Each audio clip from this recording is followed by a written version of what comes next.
దేవుడు కాకపోతే ఆ రోజు నాకు నా జీవితాన్ని మారిచ్చేవాడు కాదు. కాబట్టి నేను భయంకరమైనటువంటి డ్రగ్గిస్ట్, మీకు తెలుసో తెలియదు కానీ నేను భయంకరంగా డ్రగ్స్ వాడేవాడిని. పొద్దున్నుంచి సాయంత్రం వరకు అదే పని. నాకు భయంకరంగా కొట్లాటల్లో తిరిగేవాడిని కడపలో. ఎంతసేపు కత్తులు, బాంబులు, అవి రివాల్వర్లు, వాడిని కొట్టాలి, వీడిని కొట్టాలి, అక్కడ కొట్టాలి, ఇక్కడ పోవాలి, ఆ మర్డర్ కేసు, ఇది కేసు, ఇది నా బతుకు. ఇట్లే ఉండేవాడిని. ఒకరోజు ఒక కేసులో పడితే ఆ కేసు నుంచి మా అక్క విడిపించింది. మా అక్క సిఐ ఆ ఊరికి. మా అక్క విడిపిస్తే కొన్ని రోజుల తర్వాత కడప విడిచిపెట్టి వచ్చేసినాను హైదరాబాద్కి. హైదరాబాద్ విడిచిపెట్టి వచ్చేసిన తర్వాత ఇట్లనే ఒక మీటింగ్లో ఒక ఆయన తెల్లబొచ్చేసుకుని దేవుని వాక్యం చెప్తూ దేవుడు లోకమునకు వెలుగై ఉన్నాడు అన్నాడు. ఓ సూపర్, నో ప్రాబ్లం అన్నాను. నాకేం ప్రాబ్లం, ఇక్కడేమో అందరు గిటార్ కొట్టి పాటలు పాడుతున్నారు, నాకు గిటార్ ఇష్టము, అందుకని కూర్చున్నాను. ఆ మరుసటి రోజు వెళ్తే ఆయన అన్నాడు, నీవు లోకమునకు వెలుగై ఉన్నావు అన్నాడు. ఫస్ట్ ఏమో దేవుడు లోకానికి వెలుగు అన్నాడు, తర్వాత యేసు లోకానికి వెలుగు అన్నాడు, ఇప్పుడేమో నువ్వు లోకానికి వెలుగు అంటున్నాడు. మన చేతిలో వెలుగు ఉంటుంది, నేను వెలుగు గాడమైంది. అవును కదా, ఇలా కుదరదు అన్నాను. ఆ వాక్యం నన్ను పట్టుకుంది. యేసు వెలుగు కాకపోతే, చీకటిని ఛేదించే వెలుగు కాకపోతే నా జీవితంలో వెలుగు వచ్చేది కాదు. యేసు దేవుడు కాకపోతే నా జీవితంలో వెలుగు వచ్చేది కాదు. యేసు ఆ వెలుగును సృష్టించినటువంటి దేవుడు కాకపోతే నా జీవితంలోకి వెలుగు వచ్చేది కాదు.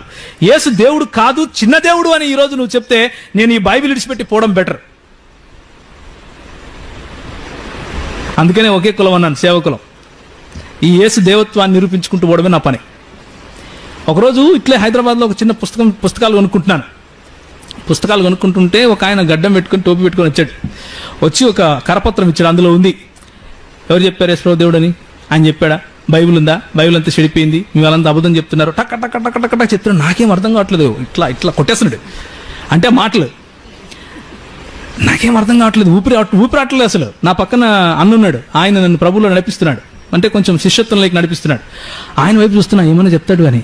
ఆయన అంతా విని మళ్ళీ మాట్లాడుతా నీతో అన్నాడు. ఓ అమ్మో, ఇదేంది ఇది? అన్ని మాటలు ఆడనేసి వెళ్ళిపోతుంటే మళ్ళీ మాట్లాడుతానంటాడేంటినా? నాకు చెప్పాడు, పట్టించుకోకని వాళ్ళు అట్లే మాట్లాడుతుంటారు. వాళ్ళు అట్లే మాట్లాడటం ఏంటన్నా? ఆయన దేవుడనే కదా నేను వచ్చాను. ఆడేమో దేవుడు కాదంటాడేంటి? ప్రవక్త అంటాడు, మనిషి అంటాడు. దేవుడు కాకపోతే నేను రావడం ఎందుకు? మళ్ళీ మాట్లాడడం ఏంటి? ఇప్పుడే మాట్లాడు, లేకపోతే నా వెలిగిపోతుంది.